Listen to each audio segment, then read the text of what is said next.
It's time for the Onyx News.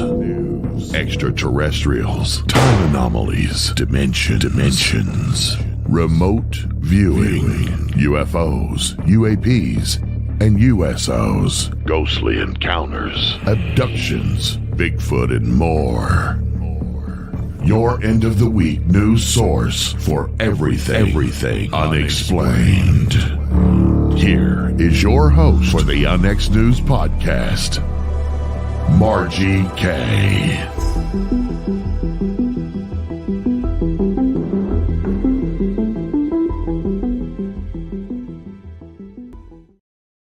Good evening, everyone, and welcome to Onyx News. We are here every Friday at 6 p.m.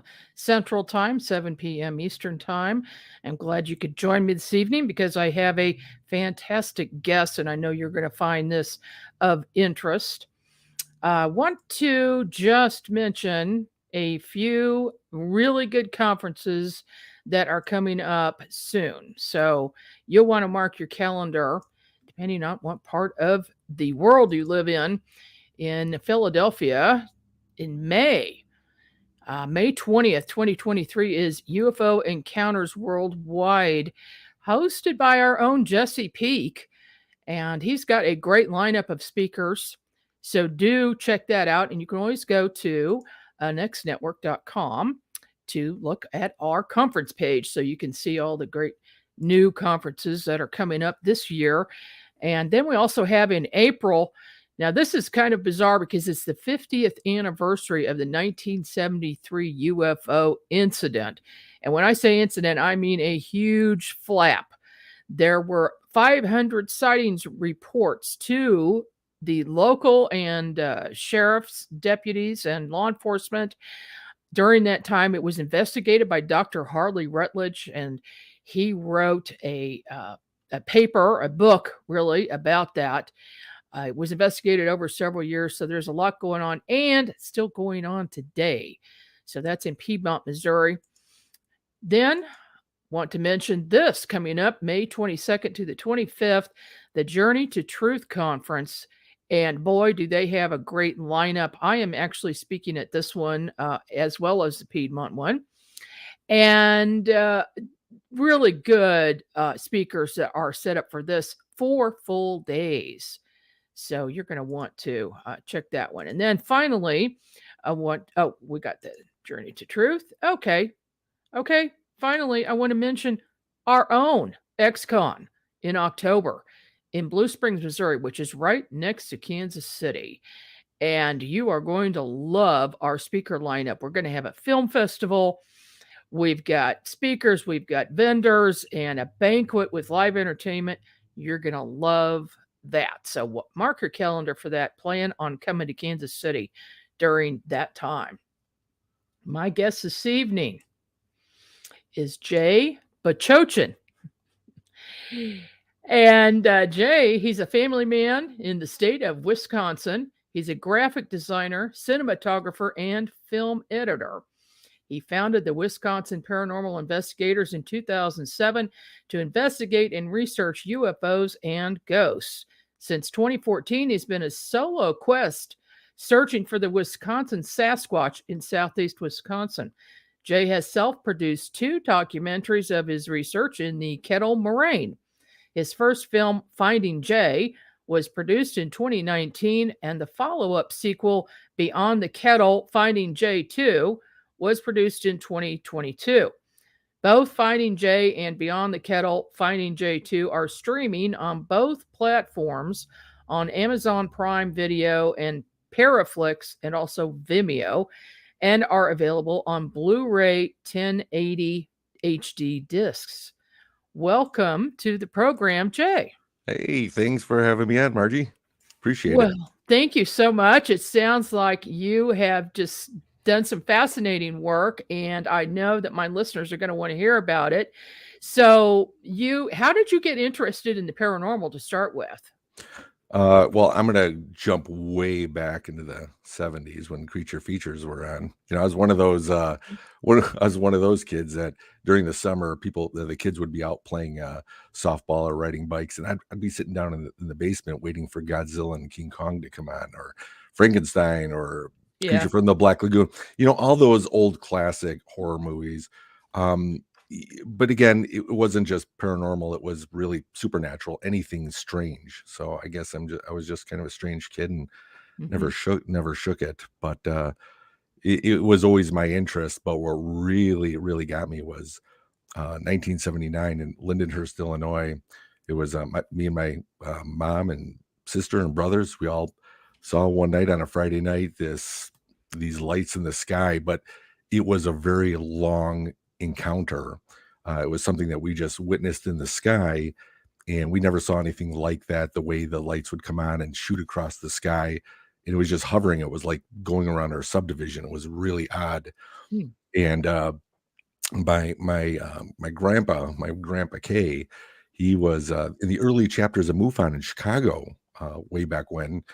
And once we told him that, we just connected. And I think it was more even his research, the way he was explaining it. He was kind of like a Fox Mulder himself way back when. And that's just something I just kind of followed with. That was always wanting to know what the truth is.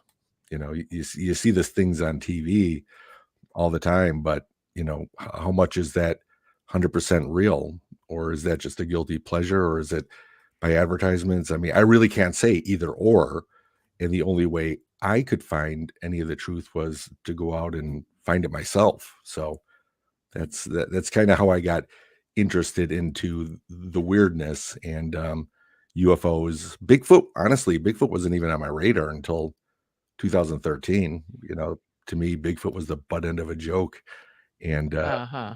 everyone's talking about it, and I'm like, come on, this thing doesn't exist. If it was that big, they'd find a body. They would, just all the pessimistic people on the fence, actually on the skeptical side of the fence, would actually say, Hmm. does it exist? But like I said, it wasn't on my radar. And like you mentioned, in 2007 is when throughout my life, I'd always be like looking in the sky, kind of a sky watcher. And but I always felt like the government had UFOs monopolized. They have that market covered.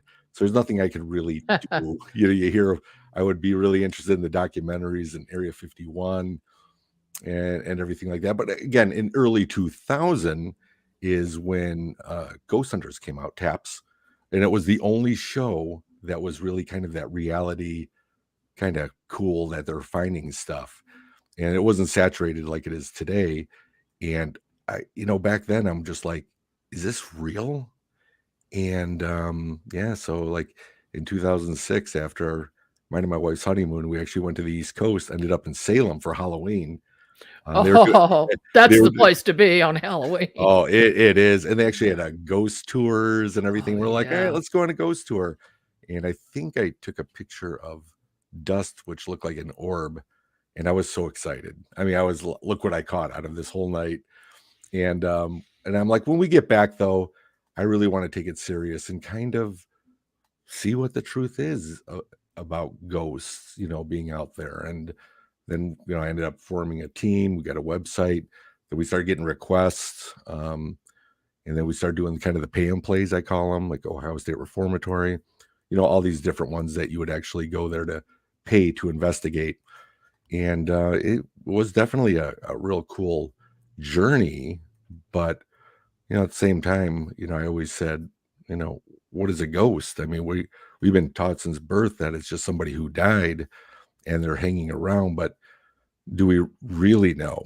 At least this is how I would think. I would be like, what if they're from another time dimension, but they're, flesh and blood, but yet we can see them. Maybe they're slipping through time.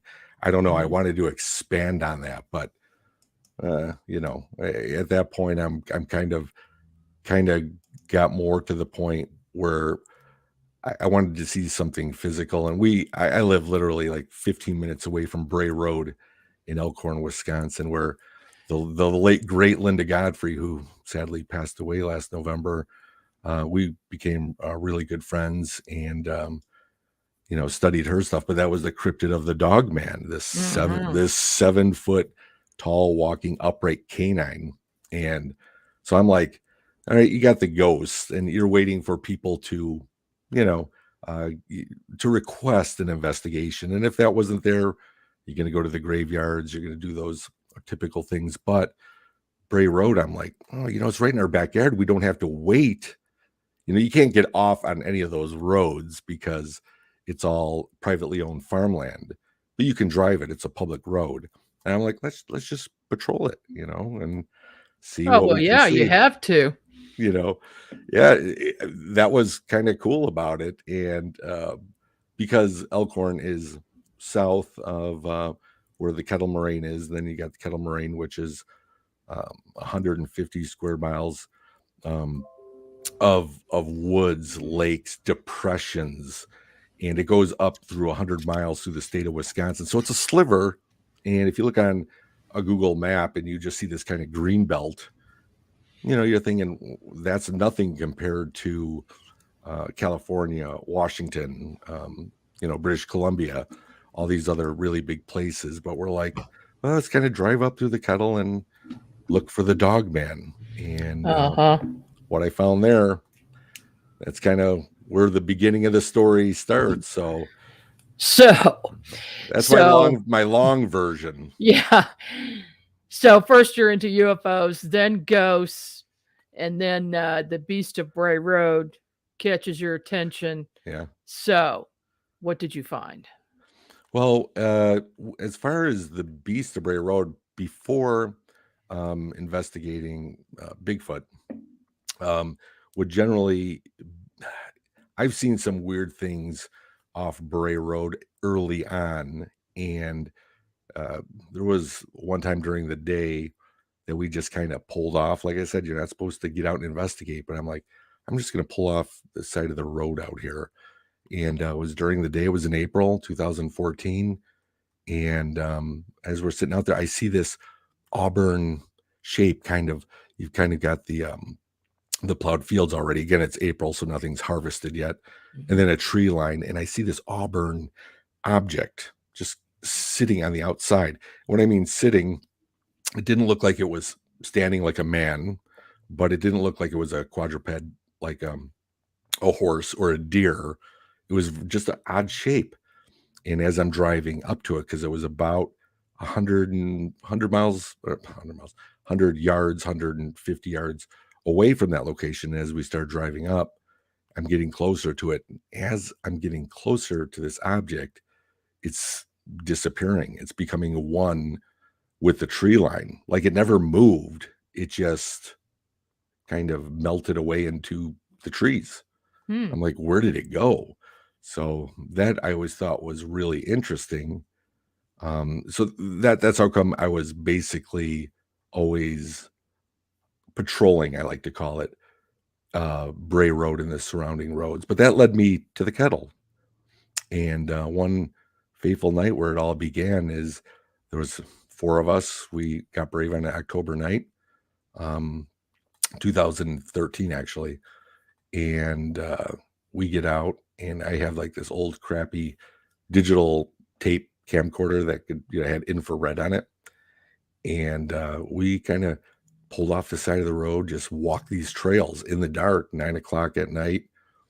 And I was pretty brave. I mean, it was like 3 guys and a Jackie, the girl there. And we're walking out there, and I heard something that to this day kind of spooks me, because it sounded kind of simian, kind of monkey-like, but also like a person.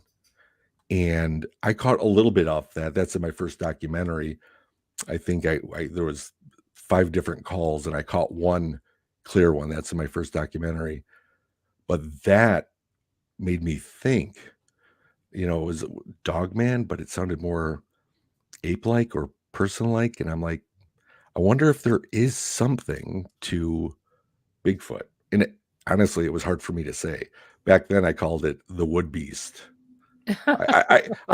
I could not You say couldn't bring yourself to say the I word. I couldn't say Bigfoot. It's in fact, even when I say it now, I almost want to use Sasquatch, but it's the same thing.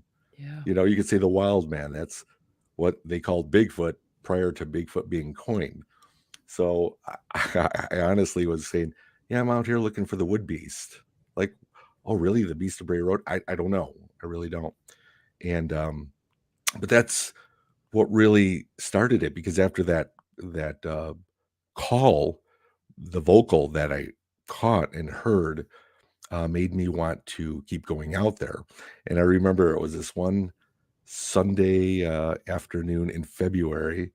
My kids were being babysat by the grandma, and my wife's like, "Do you want to go for a hike in the kettle?" It was snowing, a lot of snow, and I'm like, "Really?" And she's like, "Yeah, just a hike." You know, she's how she is with Bigfoot. She doesn't roll her eyes. She's very supportive, but she's not there.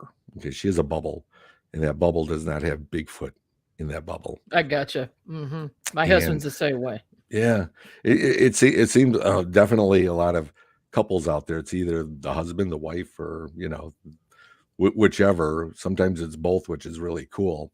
But in this case, we went out and it was a Sunday afternoon, 20 degrees, but no wind. It was beautiful. It was still snowing, and I keep going back to the same place where I heard these calls, and there was a good 1 foot, 2 foot drifts on these trails. We were the fresh ones making them.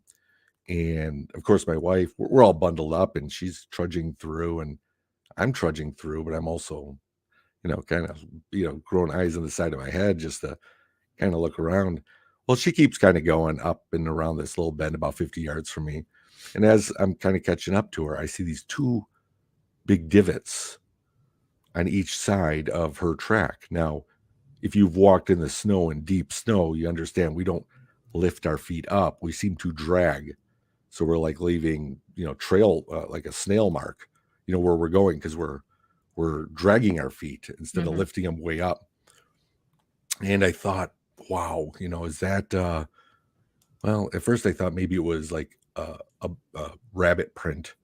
You could actually see the rabbits on how they leap, they leave certain divots, or a deer, because it was actually kind of coming down a kettle, and because that's kind of how we were kind of walking. And when I looked at them, they were huge. And then I was looking, and I'm like, I didn't see any deer print or rabbit print in there. It resembled a foot, like a foot with toes. And I'm like, wait a minute, this thing stepped over my wife's trail as she went up and over. And I'm starting to look, and all of a sudden I look to the right and I see another, and then another. And it was weird because it was like in this, I want to say tightrope fashion, at least the gait of the way this was. And I was really perplexed. Again, I didn't say Bigfoot. I'm just like, what the heck is this, right? And I'm looking down, and I'm trying to look at the side of the snow, seeing, like, you remember the end of The Shining with Danny when he's trying to get away from the dad in the maze? Yes. And Eddie backsteps. And so I'm looking for disturbance on the side of these prints, and there's nothing. And what's really odd is all the branches and everything. It didn't look like somebody walked through it. It looked like they stepped over it, and there was no drag mark. And till this day, anytime I show this photo, it is something that people can't explain. The biggest one, the skeptics will always say, "Did you see what made it?" No. And I'm like, "No, I haven't." Yeah. But it's a legitimate question, because if somebody was to go out there and falsify prints, number one, it was still snowing. So if I didn't see those prints, in an hour, those prints would have been filled. So they were definitely fresh, but they would have been definitely covered up. And this was not like close to the trail or where you would park or anything like that. That I would think that if you're going to try to pull a fast one on someone, you'd want to make sure that it's where people are going to be. We're way out on the trails in the kettle. So I'm like, okay, that's weird too. But the big thing is I record everything, and I had my good old iPhone 4 back then, Mm-hmm. and I'm sitting there with video, and I'm like kind of recording, not only taking pictures but recording the trail. All of a sudden, I'm hearing at the top of the kettle from behind me these wood knocks, these wood taps. It was definitely wood on wood, and I turn around and I'm starting to record it, but I'm not really actually looking through my phone at this point. I'm looking with my eyes, but holding my phone up, trying to record it. I'm like, it's weird, how humans can pinpoint exactly where sounds are. I would have to be looking right at this, and it's just tap it for about 52 seconds. Never did see it. And that there, because remember in 2013, I heard the simian call. Still never be able to tell what that was still, but this was a couple months later, same area, and all of a sudden I found these prints and then these wood knocks, and at that point I was like, I don't want to just jump up and say, all right, the monkeys, I'm a believer. Right. But at that point, that's what really started me going out there a lot, not just a little, but a lot. Because you had to know what it was. I still do. Yeah. I've got some pictures here, Yes. and I'm just going to show them and let you explain what they are. That's a pretty cool shot. Well, some of these pictures you'll see that when I go out there, I usually hike with a low red light, or in this case, green. And it doesn't mean stop or go. A lot of people will say Right. that, but it actually helps my eyes, number one, to adjust in the dark. But number two, I always say this with lights like this: if you are out hiking at night and you're on a trail or somewhere like that, and all of a sudden you see a big flashlight coming towards you, what's your first instinct? And right now, since we're just sitting in the comfort of our own house, you could be like, well, let's find out who they are. But when you're out there, it's a different story when you're out there by yourself. And people usually say, yeah, well, either I would turn around, walk the other way, or I'd get off the trail and kind of hide. And I go, why? And they said, well, you don't know who they are or what they're. And I said, you're right. You don't know their intentions.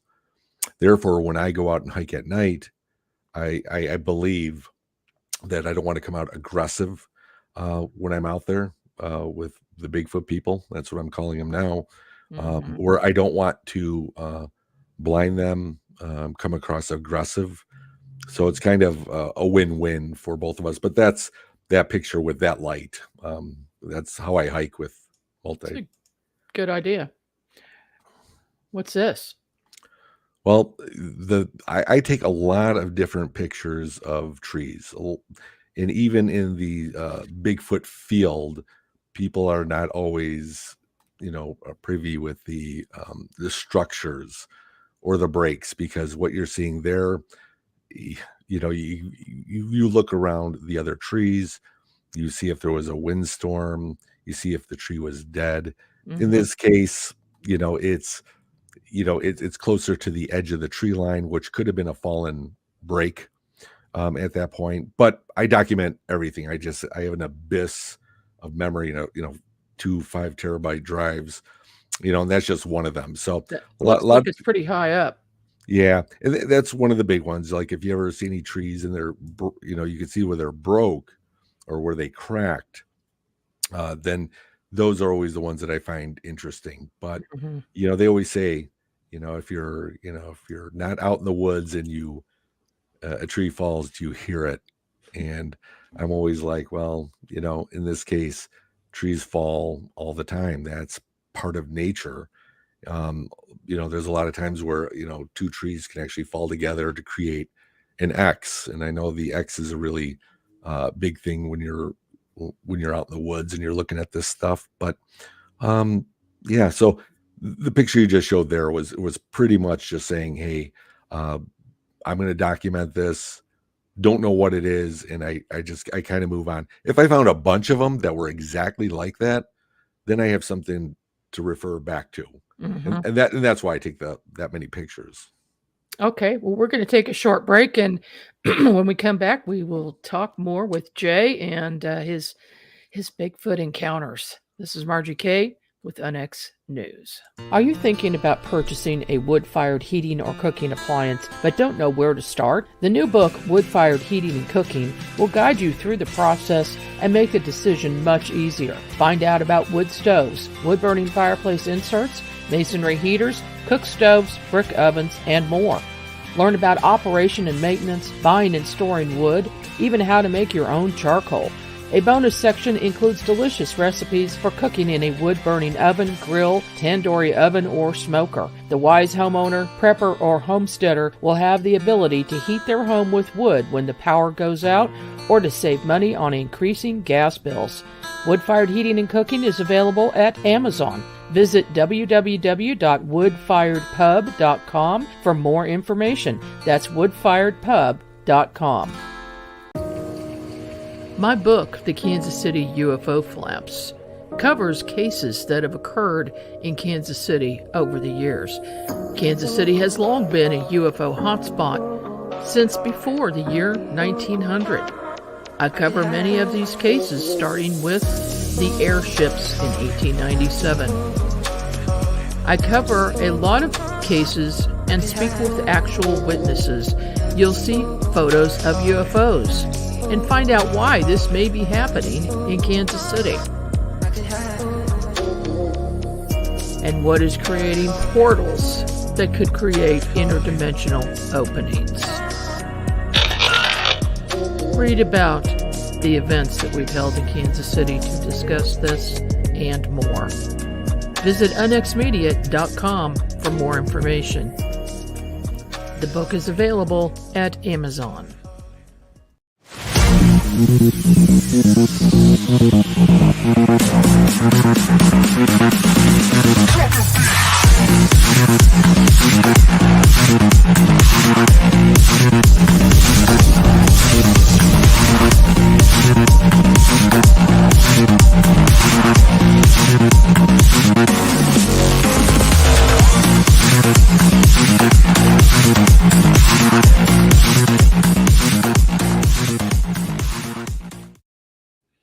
And we're back with Jay Bachochin.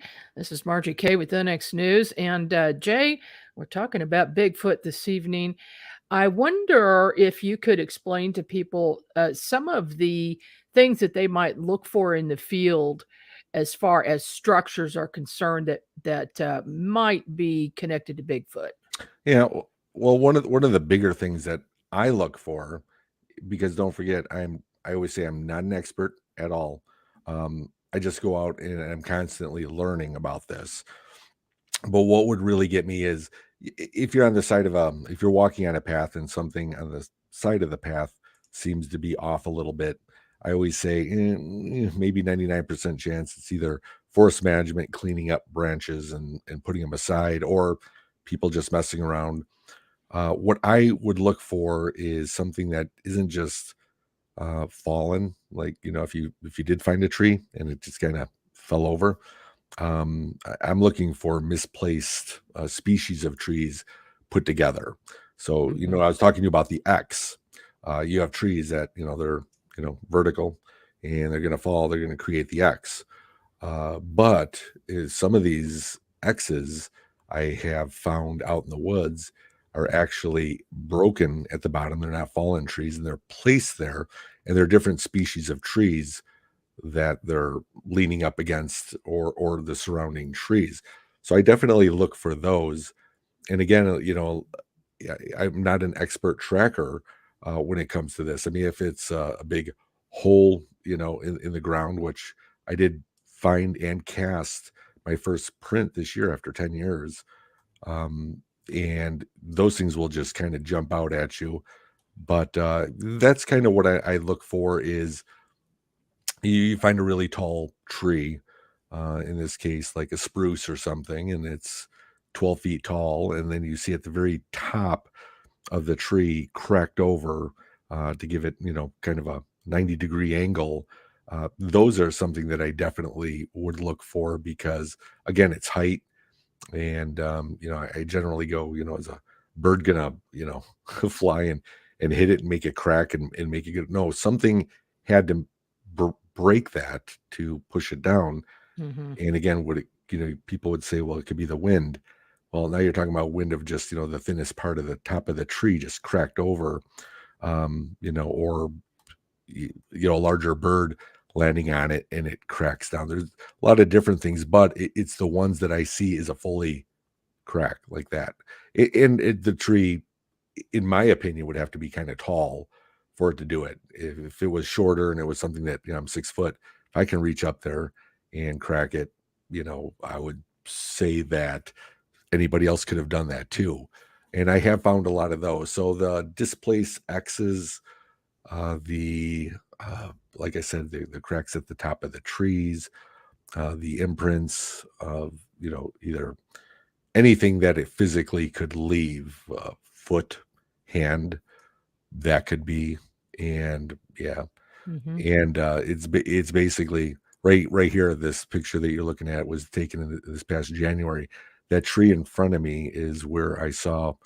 I was on the opposite end. If you're looking at the picture, I'd be way up on the right, about 40 yards away, and I was looking at the base of this tree back here, to where I saw what looked like. Well, I hate to use the term predator, but the cloaked version, because I didn't see a full arms, head, shoulders, legs, cloak like that. It was just more of a round object that was cloaked, and it moved right behind there. And then I will get as close as I can to inspect around those type of areas. You got to remember, there's a lot of woods on the floor, and I don't think we as humans have the patience to look at every square inch of it. I mean, we'll look at a particular spot like you saw me there, but what about it wherever you're stepping? There could be clues of something left anywhere. So that's why it's never about the amount of distance you can cover on a hike, but the amount of area that you can kind of cover while you're out there just to observe. So there's a lot of different things physically that I will check out as I'm out there. And Hmm. a there could be anything from, you could walk across and see uh, different things displaced that don't seem normal. Now, that doesn't always mean it's Bigfoot. I always say that about a ghost, like in a haunted area or an old building. Just because you hear a creak does not mean that there was a ghost. You have to kind of really break it down, Right. whether you believe or not. Now you're out in the woods, totally uncontrolled, animals galore, whether they're by you or not, they're out there. So, I've deer hunted in a different life before all this, and you could sit in a deer stand, and it can be so quiet, and you hear this rhinoceros come behind you. You think it's a deer, and it's just a squirrel. He's just hopping, but they make so much noise because it's They so do. quiet. So that's the other thing. It's basically just trying to trust your gut feeling when you're out there of, does it make sense? And there's a lot of things out there that I have found that don't make sense at all. And the only thing I can do is document it. And if I ever come across anything like that again, at least I can cross check my files versus, like that print you just saw. If I come across that again in 3 or 4 years or 10 years, I can always go back to that point. So it's definitely a lifelong journey for sure. Oh, it never ends, because once you go down the rabbit hole, you can't get out. I wonder what types of equipment you take out in the field with you, and if you've gotten any anomalous readings with anything. As you see there, I just use like an H1 zoom for audio, and I put it the holster that I have. I just kind of put it right on me so that I'm kind of hands free. I also use a body cam and just pop that on. Once they're on and they're secure, you kind of forget that you're actually recording your research as you go.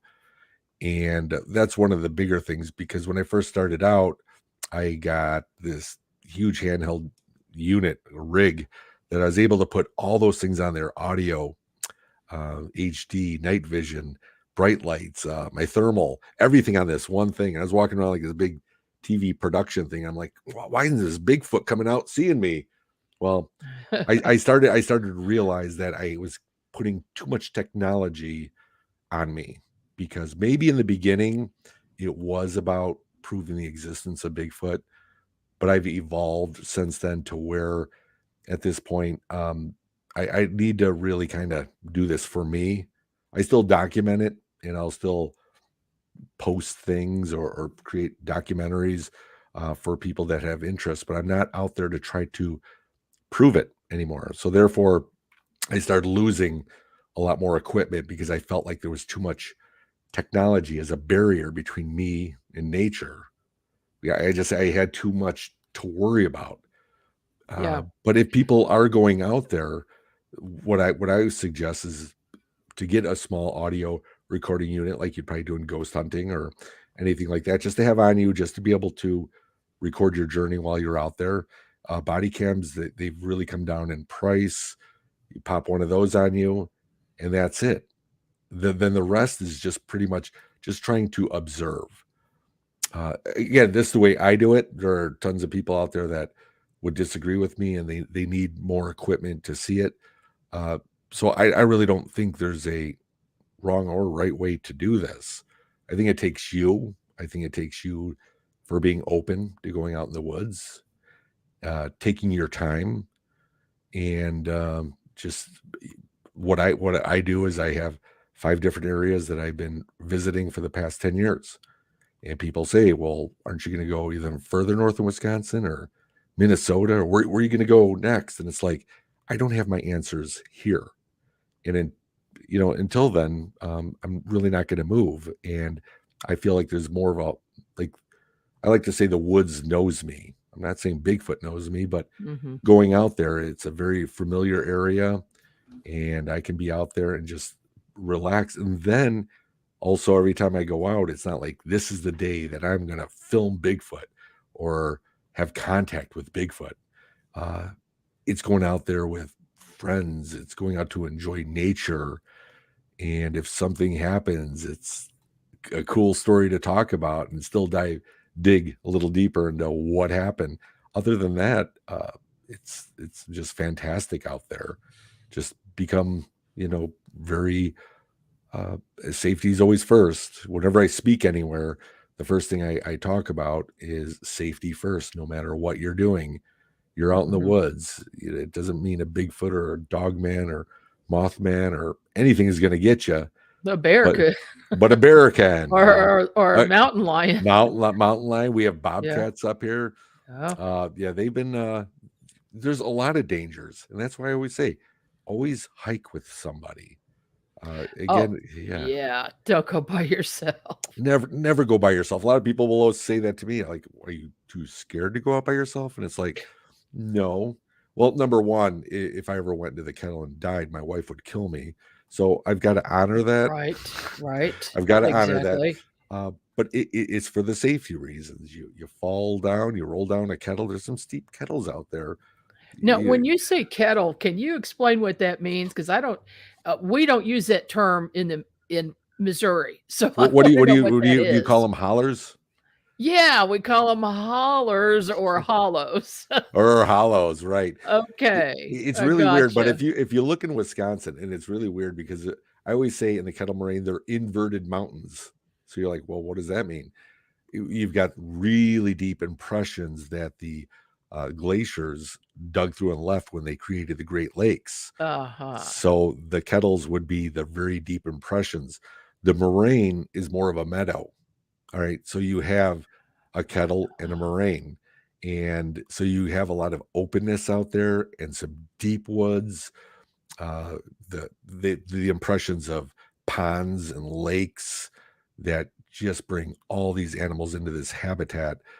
But some of these deep hollows, the deep kettles they could be anywhere from 20 feet to 300 feet. And basically, you can't really see right here, but let's say right here, we're walking right on a trail. On both sides, it can just go steep way down. So really, you don't have anywhere to go but down or back to where you came from or where the danger's at. So it's but they're all over and they're all different. So it's a great place to hike. It's these places out here, people ride horses or they bike, they jog. Here I'm out here. I've got my bear spray, my knife, and everything. You just see somebody just jogging by, like, "Hey, what's going on?" Like it's just recreation to them, and I'm like, "There's Bigfoot out here." Yeah, I yeah. wouldn't be doing that, but Ooh. that's my belief anyway. A lot of people who investigate Bigfoot have had telepathic communication with them, Mhm. or in incidents where they think it's something like infrasound and they suddenly feel very dizzy and in some cases pass out. Has anything like that ever happened to you? Yeah, and what happens to me and other people is in certain areas at certain times, you'll feel 100% fine, and then all of a sudden you wanna heave, you wanna throw up, you feel so sick, and what's weird is it's never the whole group, and when I mean group, I usually hike with 1 or 2 other people, so a group would be 3 or more, it would just be targeted. Mhm. And there was one time where I was hiking with another researcher, Adam Benedict, and we were kind of going up a kettle. It was during the day, and I was following his track. These are deep kettles. We're just going off trail, real deep snow. And he gets up, goes around a dead tree, to keep climbing higher. And he gets up there, and then I'm following in his same, he left a nice path to get around this and get up there. As soon as I got over that log, and slightly to where we had to go into a little bit of brush, it hit me to where I did. It was almost a pass out, throw up situation. And I remember I'm like, start recording the video. I was like, what? I'm just record because I want to record everything all the time just for myself to help research. And I walked through it and take 2 or 3 steps, gone instantly. I was 100% normal again.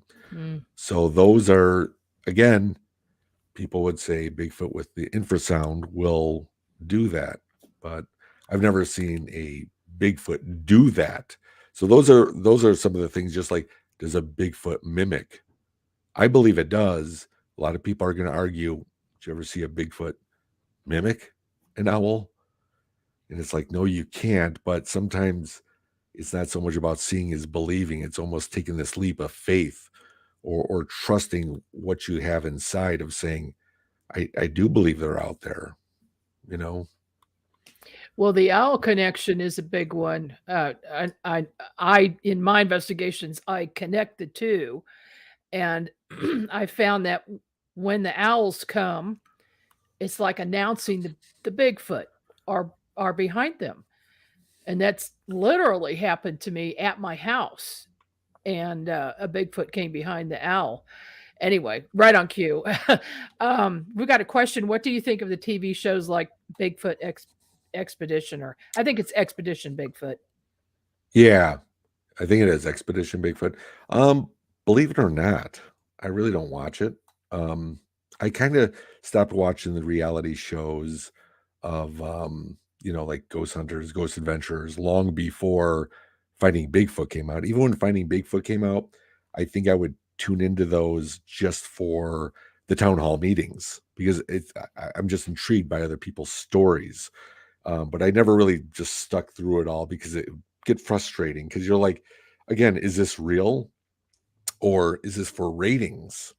Mhm. And and I'm not knocking anyone on Finding Bigfoot, but I knew that it wasn't just the 4 of them out there, sometimes the 2 of them. They always had the producers, the other cameramen, everything like that. So it's kind of like you're trudging through the woods. Is it possible you're gonna have a Bigfoot encounter doing that? Yeah, absolutely. But again, that was me just kind of doubting it. Now, when Expedition Bigfoot came out, it was the same thing. Everyone was talking about it. And I think I watched the first season, but it was kind of hard because it, I guess it's kind of weird because it would be like a real doctor sitting down and watching Grey's Anatomy, or a real fireman watching the movie Backdraft, Yeah. where it's done differently. And it's not so much that Expedition Bigfoot would do something different. I mean, the equipment they have, the locations they have is phenomenal. And I'm not going to knock whether it's real or not. I would love to say it's real because my belief here in Wisconsin's very real. But I have not, I got through the first season. And I think there's 3 seasons now. So I really haven't gotten to those, only because, yeah, I don't know. I would love to say it'd be a guilty pleasure, because people that are into Bigfoot say they watch every Bigfoot documentary. And, of course I have 2 documentaries out, so I can't sit there and say I just watch myself. That'd be kind of narcissistic. But it all depends on what kind of information is relayed to it. So the long answer, and I apologize because I can ramble on, is I know Russell Accord prior to him getting on Expedition Bigfoot, and he's a great guy, and I believe he's on the up and up. I really do. And as far as the other people on there, I would hope that it is on the up and up. Other than that, it's a good show. I mean, from what I remember. So. All right. Well, speaking of your documentaries, why don't you tell us a little bit about this one? That's my first documentary. And when I mean first, that was going to be my only. It was, you got to understand, when you're doing the research, you're doing the filming, you're doing the editing, and you're trying to make a coherent story. This was my first 5 years in the kettle moraine, and I put a lot into it. It actually ended up, before the cutting room floor, I think it was longer than Avengers Endgame. It was like 3.5 hours, and people are like, you got to get it down to 60 minutes or you're going to lose people. And I was trying to cut, and everything. And I finally got it down, but I still got it down to 2 hours. And I'm like, at that point, it was kind of like a mic drop. It was like, here it is. This is my story from when I first started, all the way up to the first 5 years. And that was it. I was not going to be making a series of these. And that was it. It was kind of like my staple. I'm more interested in hunting the truth than I am a documentary or, when people want to get up there and do the fame, the fortune, the popularity on social media to get, that honestly does not matter to me. What matters to me is my research, and that it's credible, and that's what I want to see. So now, in saying that, how did I end up with a part 2? So, or no, that hidden truth was actually the one prior to. We can talk about that one in a minute. Oh, okay. But the other one, Beyond the Kettle, Finding J2, that one. That's the one that came out in 2022. Now, the reason why I did this is because I really felt like I did not do a complete justice in my first documentary. You'll notice this glowing ball of light at the top of the logo there. There are a lot of weird light phenomena that's out in the kettle that I can't explain, that we see with our own eyes, that I caught on body cam. And so I'm finding prints out there. I'm going to say Bigfoot is real. These lights are real. Now, is there a connection between the two? I don't know. But we're seeing these things out here. And I always go back to, I always like to use this little parody that, I say it's raining outside. It's, you're at home and it's dark, and you look out your living room window, and just as you do, lightning just lights up the sky. At the same time, a dog trots onto your yard. Now, do you immediately associate dog with lightning or lightning with dog every time that happens? Or is that just a coincidence?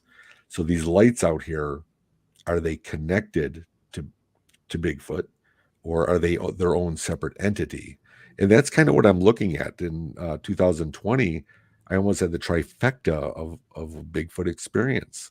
Heard of the very weird owl call that sounded like a person, 17 feet behind me to my left. That was just like weird, but I already had my thermal ready, picked up my thermal, and I don't see a person standing there. And all of a sudden you're trying to make everything out through the thermal, and you see something peek on the outside of a tree. Well, you're like, well, that could be a raccoon, possum. It's nighttime; they're nocturnal.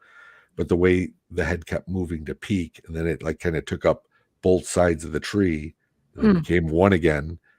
And I'm looking at this, and I'm just like, what am I looking at? And then finally, it darted away really quick. The two people I was with didn't know what I was looking at. I wasn't narrating it like I am now. They're just like, what? I'm like, there's something out there. And it was walking or peeking. And just as we said that, an orb of light from that location, nice arc right in front of us, not behind the trees, not in the horizon, in front of us, just as a nice slow arc goes off to where we can't see it again. And then a loud crash. And I'm like, wait a minute, wait. I'm like, did this flesh and blood heat signature that I caught, that I believe is Bigfoot, don't know, still can't really say, but the behavior of it peeking was like somebody peeking behind a tree, and all of a sudden it darts away, and then we get this orb of light. Did this flesh and blood just turn into a ball of light to evade us and cross, 200 yards, and then all of a sudden rematerialize into flesh and blood again because it broke through the trees? Oh my goodness. Yeah. So and again, nobody can really say, right? I can't say that was a Bigfoot.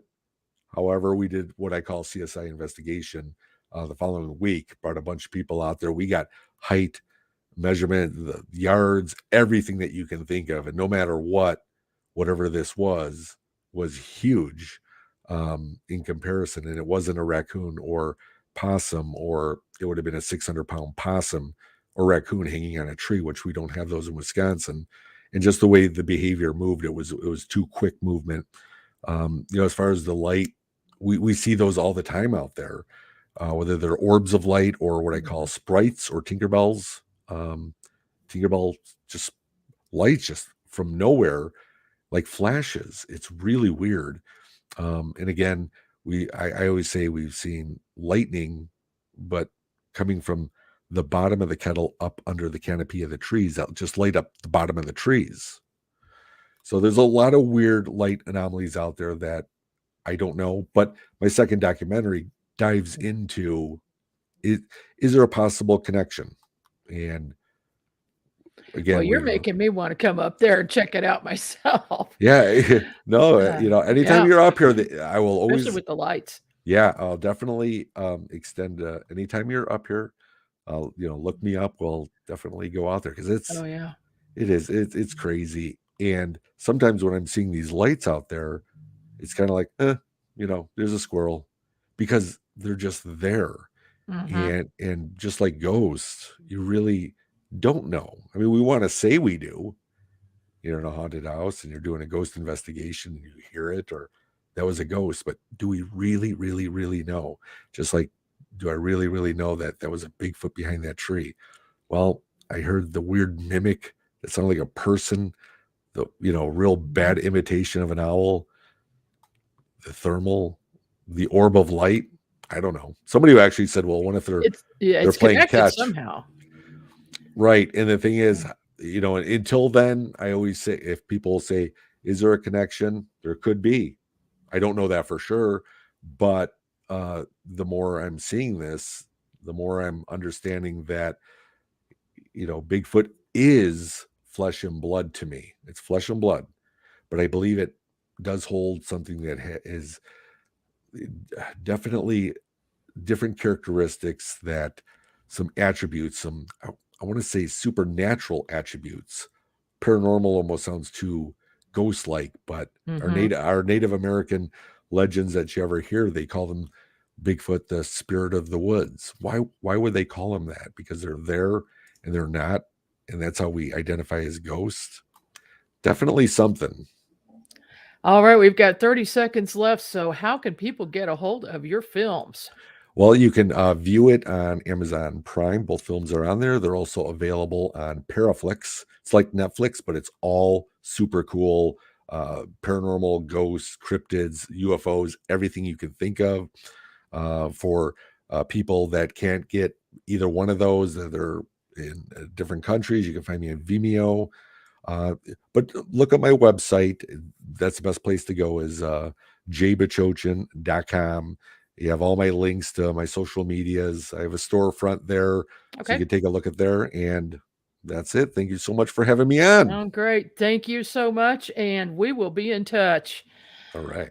This is Margie K. And this is the end of the show. See you here again next week.